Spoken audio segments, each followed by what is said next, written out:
আসসালামু আলাইকুম সবাইকে। ক্রিয়েটিভ কনসালটেন্সির অফিসিয়াল অ্যাকাউন্টে আপনাদের সকলকে স্বাগত। আজকে আমরা মালয়েশিয়ার বর্তমান যে স্টুডেন্ট ভিসা পরিস্থিতি যেটা আছে সেটা নিয়ে আলোচনা করব। সো মালয়েশিয়ান স্টুডেন্ট ভিসার বর্তমান পরিস্থিতি সম্পর্কে A to Z ডিটেলস জানতে সম্পূর্ণ ভিডিওটি দেখুন। সো সর্বপ্রথমেই যেটা বলবো সেটা হচ্ছে বর্তমানে মালয়েশিয়ান স্টুডেন্ট ভিসার যে ইএমজিএস প্রসেসিংটা এটা সবার কাছে মনে হচ্ছে যে একটু স্লো প্রসেস হচ্ছে। অ্যাকচুয়ালি বিষয়টা এমন নয়। অক্টোবর ইনটেকে এত পরিমাণ স্টুডেন্ট মালয়েশিয়ার জন্য ইন্টারেস্টেড হয়েছে এবং অ্যাপ্লাই করেছে যে ইএমজিএস এর টোটাল প্রসেসগুলো করতে একটু হ্যাসেল মানে একটু টাইম লাগছে আর কি। সো নো ওয়ারিজ, অনেক student not only Bangladesh, world wide সব স্টুডেন্টরাই মোটামুটি মালয়েশিয়াকে অন্যতম স্টাডি ডেস্টিনেশন হিসাবে কাউন্ট করছে, যেটা একটা পজিটিভ সাইন এবং ভালো একটা সাইন বাংলাদেশি স্টুডেন্টদের জন্য যারা মালয়েশিয়াতে স্টাডি করতে চাচ্ছে। সো ইএমজিএস একটু ডিলে হলেও অন টাইমের মধ্যে ইনশাল্লাহ হয়ে যাবে। এবং পরবর্তী যেই জিনিসটা সেটা হচ্ছে মালয়েশিয়াতে আমাদের বাংলাদেশি স্টুডেন্টরা যাচ্ছে, কিছু লোয়ার লেভেলের কিছু কলেজ আছে। মালয়েশিয়াতে একটা কেডিএন লাইসেন্স আছে। নর্মালি যদি কোনো ইউনিভার্সিটি বা কলেজ ইন্টারন্যাশনাল স্টুডেন্ট আনতে চায় মালয়েশিয়াতে তার ইউনিভার্সিটি বা কলেজে, তখন তাকে একটা কেডিএন লাইসেন্স করতে হয়। সো অনেকগুলো কলেজ বা ইউনিভার্সিটি যারা আছে যাদের ক্যাডিয়ান লাইসেন্স ইন রিসেন্ট চলে গিয়েছে, এবং দ্যাটস ওয়াই অনেক স্টুডেন্টের প্রসেসিং 35% হওয়ার পরে রিজেক্টেড রিজেক্টেড রিজেক্টেড হয়ে যাচ্ছে। সো কেডিএনে নর্মালি ইয়ারলি দুইবার অডিট করা হয়। সো যেই দুইটা টাইমে অডিট করা হয় নর্মালি ওই দুইটা টাইমেই কিছু একদম মার্কড কিছু ইউনিভার্সিটি আছে যাদের এই ইএমজিএস গুলো নিয়ে হচ্ছে ইস্যুস ক্রিয়েট হয়, যাদের ইএমজিএস গুলো রিজেক্টেড হয়ে যায় 35%-এর পরে রিজেক্টেড। সো এই কলেজগুলোতে বাংলাদেশি স্টুডেন্টরা অনেক বেশি অ্যাপ্লাই করে এবং অ্যাপ্লাই করার কারণে এটার একটা মুখরোচক বিজ্ঞাপন স্টুডেন্টদেরকে শো করা হয় যে খুব কম খরচে মালয়েশিয়াতে আসা যাচ্ছে, যেখানে অ্যাকচুয়ালি স্টাডি ব্যাকগ্রাউন্ড বা পড়াশোনার মতন কোনো এনভায়রনমেন্ট নাই, বা থার্ড ক্যাটাগরির যেই ইউনিভার্সিটি বা ইউনিভার্সিটি কলেজগুলো আছে। সো যারাই মালয়েশিয়াতে স্টুডেন্ট ভিসায় যাচ্ছে তাদের যদি পারপাসটা হয় যে আমি স্টাডি করব অ্যাজ ওয়েল অ্যাজ যদি আমার কোনো সাপোর্ট লাগে, ওই ক্ষেত্রে আমি পার্ট টাইম জবের একটা অপরচুনিটিস দেখব, তাদের জন্য আমি সাজেস্ট করব যে আপনারা ভালো যে ইউনিভার্সিটিগুলো আছে সেই ইউনিভার্সিটিগুলোতে যান। এগুলো ওয়ার্ল্ড র্যাঙ্কিংয়ে যারা টপ র্যাঙ্কিংয়ে আছে ওইগুলোতে যান। ওই ক্ষেত্রে আপনার ভিসা রিজেকশন বা এরকম কোনো ইস্যুস হবে না।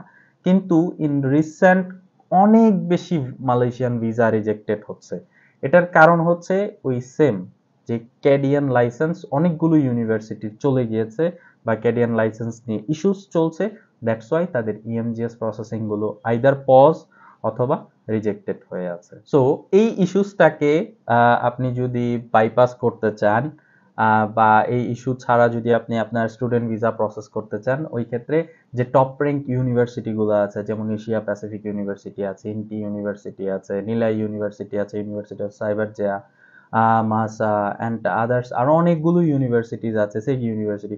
সো এই যে টপ র্যাঙ্ক ভালো ভালো যে ইউনিভার্সিটিগুলো আছে এই ইউনিভার্সিটিগুলোতে অ্যাপ্লাই করলে আপনাদের ভিসা প্রসেসিং গুলো খুবই স্মুথ ওয়েতে হবে, এবং আপনারা চাইলে স্টাডি এবং অ্যাজ ওয়েল এজ যদি নিজের সাপোর্টের জন্য পার্ট টাইম জব করতে হয় সেটা করতে পারেন।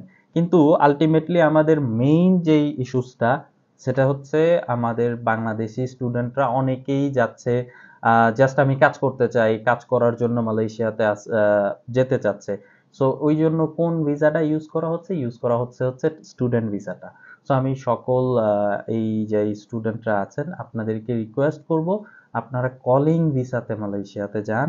সেই ক্ষেত্রে আপনি একজন প্রফেশনাল ওয়ার্কার হিসাবে কাজ করতে পারবেন। আর যাদের ইচ্ছা যে না আমি স্টাডি করব, স্টাডির পাশাপাশি যদি পার্ট টাইম জব অ্যারেঞ্জ করতে পারি তাহলে করব নিজের সাপোর্টের জন্য, তাদের জন্য স্টুডেন্ট ভিসাটা খুবই ভালো হবে, এবং এই স্টুডেন্ট ভিসাটা তাদের জন্য ভ্যালু ক্রিয়েট করবে। আর যারা শুধুমাত্র কাজ করতে চায় তারা আপনারা কলিং ভিসাতে যান, কারণ স্টুডেন্ট ভিসায় যখন আপনি যাচ্ছেন যাওয়ার পর ডিফল্টার হচ্ছেন তখন কিন্তু বাংলাদেশিদের জন্য একটা ইম্প্যাক্ট, ব্যাড ইম্প্যাক্ট ক্রিয়েট করে। রিসেন্টলি মালয়েশিয়ান গভর্নমেন্ট পিএসডব্লিউ মানে পোস্ট স্টাডি ওয়ার্ক পারমিট দেওয়ার একটা ডিসিশন নিয়েছে, এবং প্রায় 18টা ন্যাশনালিটিজের স্টুডেন্টের জন্য এটা ওপেন করা হয়েছে। বাংলাদেশ এবং ইন্ডিয়া হচ্ছে বাংলাদেশ আছে হচ্ছে ওয়েটিং এর সেকেন্ডে। সো নেক্সট ইয়ার এপ্রিল অথবা নেক্সট ইয়ারের মধ্যে হয়তো এই ডিসিশনটা চলে আসবে যে বাংলাদেশি স্টুডেন্টরাও পোস্ট স্টাডি ওয়ার্ক পারমিট পাবে। এটা ডিপেন্ড করবে বাংলাদেশি স্টুডেন্টদের রেপুটেশনের উপর। বাংলাদেশি স্টুডেন্টরা যদি যাওয়ার পর ডিফল্টার হয়ে যায়, ওই ক্ষেত্রে কিন্তু এই যে পোস্ট স্টাডি ওয়ার্ক পারমিটটা এটা পাওয়ার চান্সেসটা আবারও পিছিয়ে যাবে।